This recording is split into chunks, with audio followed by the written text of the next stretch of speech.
Chapter 7, The Art of Using a Microphone by Ray Hall, Ph.D.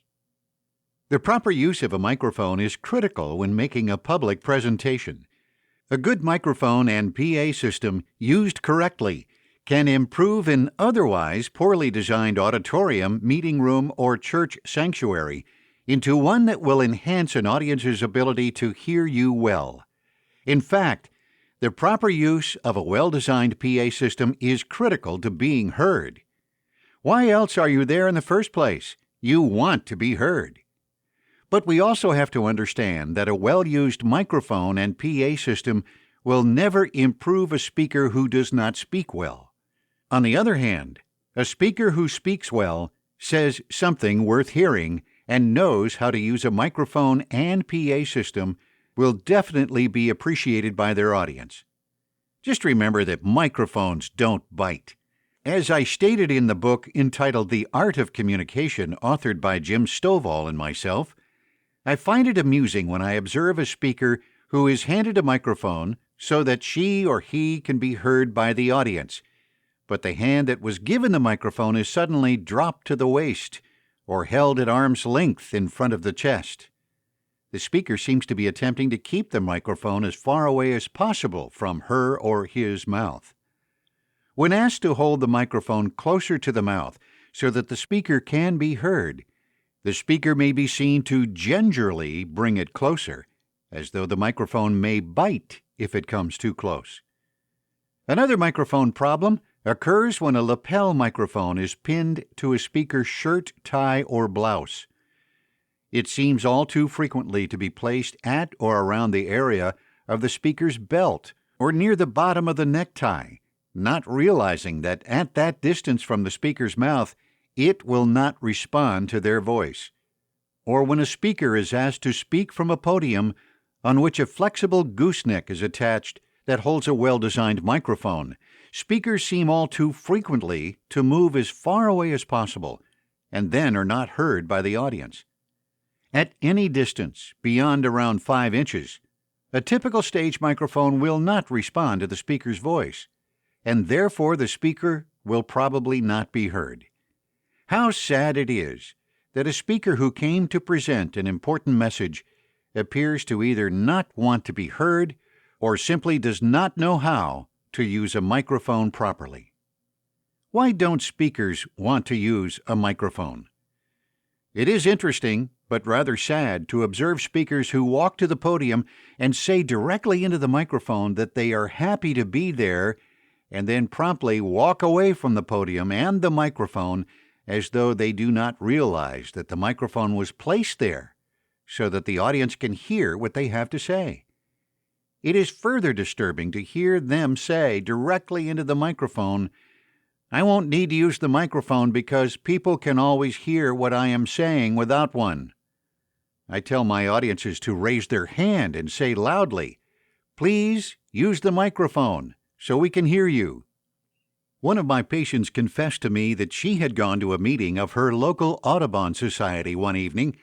She had looked forward to attending, but arrived a little later than she had intended.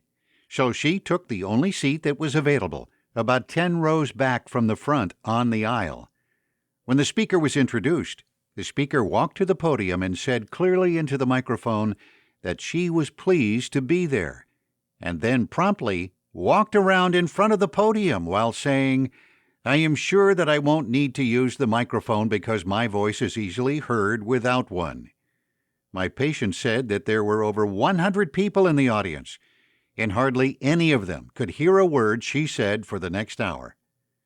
I asked her, "Did anyone say something to her to please use the microphone?" She said, "No."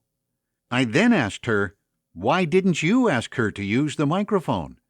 She quietly responded, "I didn't want to be a bother. After all, I'm just an old lady who doesn't hear as well as I used to." It is sad and sometimes disturbing to me when a speaker such as the one described above apparently either does not know or does not care that the audience will, in all probability, not hear what she is saying. It is equally sad that those in the audience, in this instance, did not have the courage to say, "Please use the microphone so we can hear you." Don't we want to be heard? To me, it is difficult to comprehend, if we are speaking in front of an audience, why we would not want our audience to hear what we are saying. We should want to be heard. Why else are we there? It is frustrating when I observe a speaker who is in front of an audience that is obviously there for the purpose of hearing what the speaker has to say, but the speaker is apparently attempting to hide from the audience because they seem to be afraid to use a microphone. It doesn't matter if we are speaking before an audience of 500 or simply reading the minutes of the previous meeting or the financial report at a gathering of a local civic organization. The proper use of a microphone is essential for effective public speaking, but perhaps the speaker doesn't know how to use it properly. How does a microphone work? There is nothing magical about microphones. They are simply a mechanical electroacoustic device that responds to sound pressure, our voice. They respond to sound by giving it a little boost and then sending the voice signal onto an amplifier of a PA system that the microphone is attached to in order to boost one's voice further. It is as simple and complicated as that. Are there different types of microphones? Types of microphones are many. They include dynamic microphones, condenser microphones, high-impedance microphones, low-impedance microphones, wireless microphones that transmit sound by way of FM or frequency modulation signal to an FM receiver within the amplifier. Hardwire microphones that are hardwired directly to the amplifier, lapel microphones that are pinned to the speaker's shirt, blouse, or necktie, and microphones that are affixed to a podium by way of a holder that is screwed permanently onto the podium, usually called a gooseneck because it is rather long and flexible. If the speaker desires to use notes or desires the security of standing behind the podium, then this type can be useful. What does the microphone do? Microphones, if used properly, do their job of transmitting one's voice to the auditorium's amplifier and public address system so that the audience can hear the speaker's voice comfortably. The majority of microphones found in auditoriums, meeting rooms, churches, and other environments where people gather are high-impedance microphones. What is a high-impedance microphone? If you know what the term "to impede" means, then you have an idea of what the microphone does. They are specifically designed to impede or restrict the speaker's or singer's voice so that other sounds or other pieces of amplifying equipment in the vicinity of the stage do not interfere with the speaker or singer's voice. For example, the irritating squeal that can be heard through a PA system when there are other amplifiers on the stage behind the speaker or singer will be reduced or eliminated. That is one of the specific reasons that auditoriums, church sanctuaries, and other meeting rooms use high-impedance microphones. The microphones serve a dual purpose in order to accommodate speakers, singers, and other musicians. The primary reason for the design that impedes the speech or music signal is simple functionality. Sound engineers have designed high-impedance microphones to restrict stray electrical and acoustic signals from being picked up by the microphone, causing that irritating squeal referred to above. How should I use a microphone? Remember, microphones are there to help, not to hinder, and they do not bite. As I said earlier, most churches, auditoriums, and meeting rooms are equipped with high-impedance microphones, so it is imperative that speakers be knowledgeable regarding their use. Those microphones restrict or impede the sounds of speech or the voice of a singer, so the speaker's mouth must not be more than 4 to 5 inches from the microphone.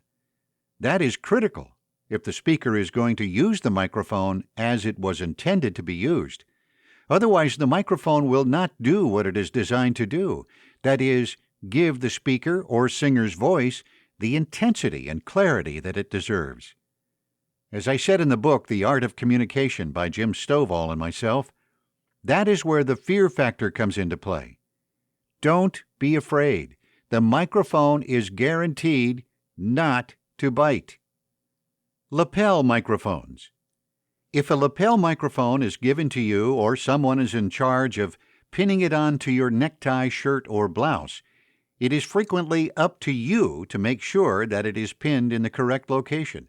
Make sure that for men, it is pinned to your collar or the top of the necktie and not the bottom of your shirt or necktie.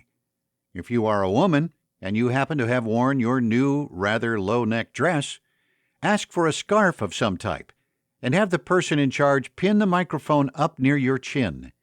Or better yet, ask ahead of time about the type of microphone you will be using. You might avoid being embarrassed. Podium microphones. If a microphone is attached to a podium by way of what is called a gooseneck holder, you usually have a choice. If it is designed properly, you can remove the microphone from the holder and use it as a handheld microphone. That is what I prefer, because I do not like to be confined to a podium. I want to stand away from the podium so that the audience can see me. If the microphone is permanently attached to the microphone holder, then you can stand so the microphone is no further than 4 to 5 inches from your mouth, which may require that you lean forward just a little. Handheld microphones. I prefer a handheld microphone so that I can control its distance and position. Best of all is an FM handheld microphone. They generally have better quality and are very mobile. On the other hand, if the location where you are speaking does not possess an FM system, then a hardwire system is just fine. Just make sure that the wire that attaches the microphone to the amplifier and speaker system does not become tangled around your feet. That can become rather embarrassing while the audience watches you try to untangle the wire from your feet. So keep the microphone in one hand, hold the wire in the other, and keep it away from your feet. Experiment beforehand. I mentioned earlier that the microphone should be no further than 4 to 5 inches from the speaker's mouth, but it is best to experiment before you begin your presentation, and if possible, do that before the audience arrives. If part of the audience is already sitting in the meeting room or auditorium, use them as your rehearsal audience before you begin. Experiment with the positioning of the microphone and ask them if they can hear you clearly. If not, then move a little closer to the microphone, or move the microphone closer to you and ask again. If they say that you are too loud, then move the microphone away an inch or two. Adjust until the sound of your voice is perfect, and remember the distance that was best. Use those who arrived early as your sound checkers, as you are adjusting the position of the microphone in relation to you and your mouth. It generally works wonderfully. A final word on microphone use. As I said earlier, the proper use of the microphone is critical to effective public speaking.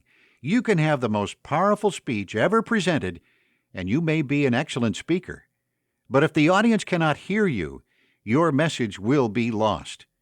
If your voice is over-amplified and the intensity of your voice is so loud that it is uncomfortable, the audience will not be listening to you because they will spend the time of your presentation wondering, why doesn't someone turn the PA system down? On the other hand, you may have developed a wonderful speech, but if you are standing 18 inches from the podium microphone and the microphone cannot pick up your voice, again, the message will likewise be lost somewhere within the 18-inch void between your mouth and the microphone, floating around that small space and unheard by the audience. The microphone is there to promote you and what you have to say. It is there to respond to the sound of your voice, your words. To allow the PA system to do its job and let the audience hear you, learn to use it correctly. It is a wonderful device that is there to be used correctly by those who want to be heard.